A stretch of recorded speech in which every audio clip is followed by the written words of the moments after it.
It's Platt, and today we see elephants? That's next to Platt's Beer of the Week.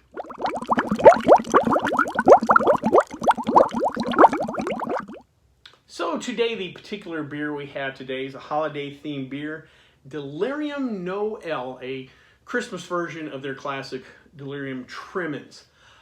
This is brought to us by the fine folks at Brouwerij Huyghe. A little background on the brewery. The brewery is located in a town of Mel in East Flanders, Belgium. Right in the heart of beer country. Belgium is one of the great brewing countries in the world, long history of beer, so naturally they would produce, some really high quality beers.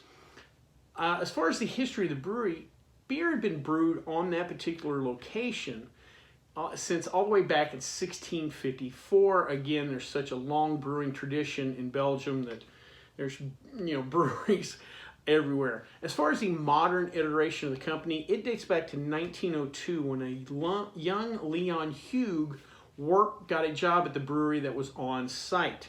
Didn't take young Leon long to kind of work his way up, gather some resources and connections, and in 1906 he ended up buying the brewery. Over the next few years he started growing the brewery, growing the business, expanding. And in 1925, he ended up bringing on his son and son-in-law to make it a family business. Things kept growing over the years, and eventually in 1938, they decided to change the name of the brewery to what it is today, Brouwerij Huyghe. Now, interestingly enough, even though Belgium, with their classic history of, the Trappist beers and all these different beers, Brouwerij Huyghe started out brewing Pilsners, a more kind of commercially viable style of beer. But over the years, they'd gotten some feedback, kind of, hey, you guys are in Belgium, we're in Belgium, we drink Belgian beers. And at first they were kind of hesitant, and it was actually an Italian customer that kind of got them out of their kind of Pilsner mindset. He wanted something higher ABV, bigger body, and so they created a beer just for him, and they would ship to Italy. But it was available in the brewery, and some of the locals had tried and like, hey, you guys, I would love to have that beer. And they're always like, well, we sell in Italy next time you're in Italy.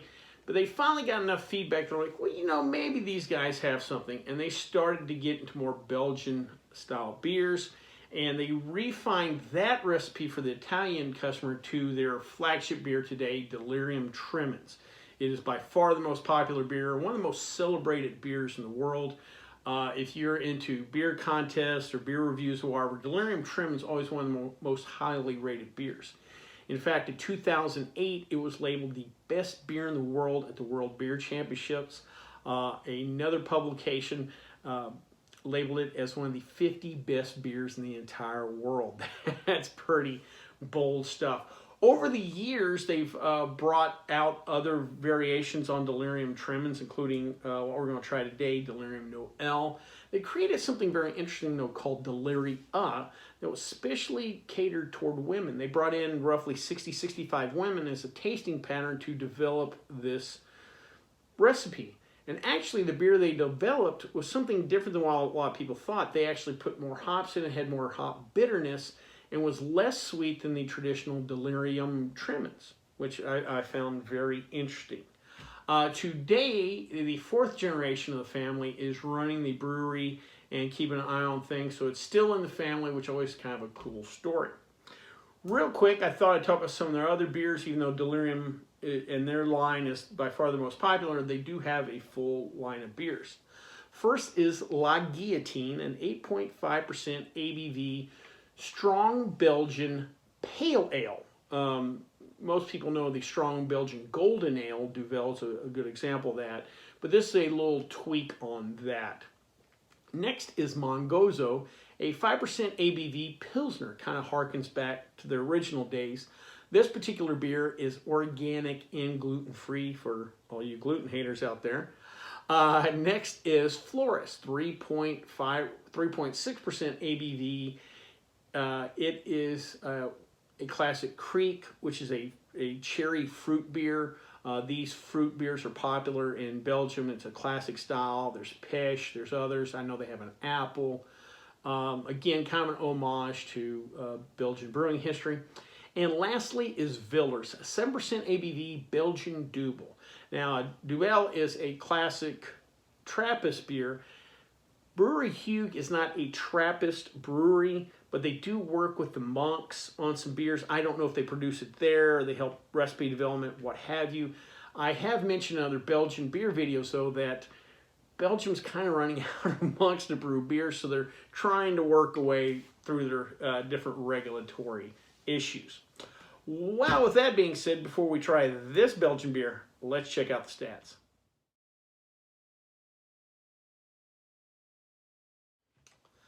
So today I thought I would talk about the style Strong Belgian Dark Ale. It's not a popular style. It's not something, I don't think I've ever tried one of these on the channel before, so I thought I would kind of talk about the basic features of this type of beer. ABV, we're looking at between 8 and 12% ABV. This is a high ABV beer. This is something you're not going to generally drink a six-pack of. These tend to be bigger beers. Deep copper to a deep brown in color. Think of anywhere between like a darker Sam Adams to really big brown, almost like a porter. Not quite as dark as a porter.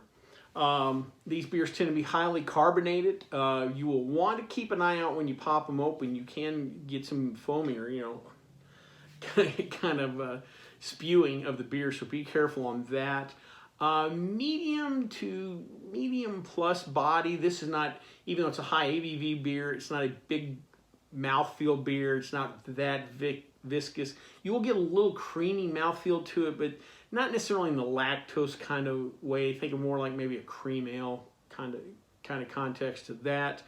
Medium low hop bitterness. There is some hop bitterness. These aren't hoppy beers, but they do provide a balance. They're somewhat sweet, but not cloyingly sweet beer.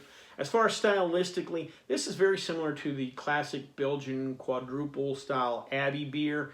This beer tends to be a little sweeter. Those Abbey quads tend to be a little bit drier, but stylistically fairly close to each other. Well, enough about this type of beer. Let's drink this beer.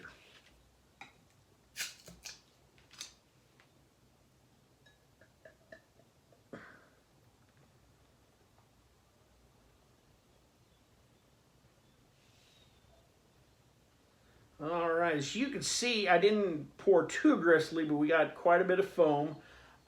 This is, real dark copper to it, plenty of bubbles. Love the little elephant there. Supposedly the story on the name is that Delirium, when they were trying to figure out the marketing on this beer and the name, somebody made the comment, I'm about to have like delirium or fall into delirium if we don't get this figured out. So that's where they went with the name. Let's give her a smell. All right, plenty of malt on the nose, no real hop smell. Let's give her a try.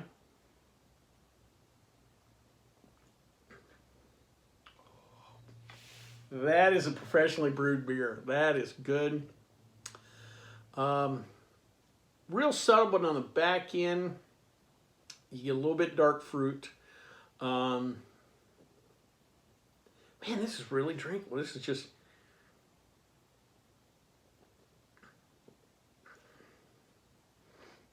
There's just something about the Belgian beers.